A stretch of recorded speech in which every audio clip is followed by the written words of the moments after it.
সকাল থেকে বাড়ির রান্নাঘরে জ্বলবে না আগুন, বসবে না ভাতের হাঁড়ি। শুনতে অনেকটা অরন্ধনের মতো লাগলেও এই পার্বণের নাম কিন্তু শীতল ষষ্ঠী। তবে কবে এই শীতল ষষ্ঠী? 3 না 4 তারিখ, জানাচ্ছি বিস্তারিত। শীতল ষষ্ঠীর দিনে বাড়ির শিলনোড়াকে সুন্দর করে সাজানোর রীতি রয়েছে।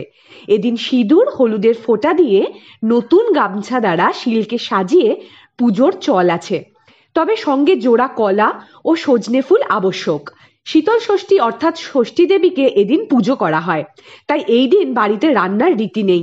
এর আগের দিন গোটা সেদ্ধ খাওয়ার রীতি রয়েছে। বিভিন্ন ধরনের সবজি না ভেঙে গোটা রেখে সবুজ মুগের ডালের সাথে মিশিয়ে এই পদ রান্না করা হয়। 2025-এ সরস্বতী পুজোর পরদিন অর্থাৎ 3রা ফেব্রুয়ারি সোমবার পড়েছে শীতল ষষ্ঠী। 3রা ফেব্রুয়ারি সকাল 10টা বেজে 56 মিনিটে তিথি শুরু হবে ও শেষ হবে 4 ফেব্রুয়ারি দুপুর 12টা বেজে 36 মিনিটে। এই শীতল ষষ্ঠী পালনের পেছনে বৈজ্ঞানিক ব্যাখ্যাও আছে। মনে করা হয় শীত বিদায় নিলে আসে বসন্ত। এই সময় শরীরে বসন্ত রোগ সহ বিভিন্ন ধরনের রোগ জীবাণু বাসা বাঁধতে পারে। তাই মূলত গোটা সবজি সেদ্ধ করে খাওয়ার রীতি আছে বলে মানা হয়। বন্ধুরা, এইরূপ আরো পৌরাণিক তথ্য পেতে আমাদের চ্যানেলটিকে এক্ষুনি সাবস্ক্রাইব করুন। পাশে থাকা বেল আইকনটি প্রেস করতে ভুলবেন না।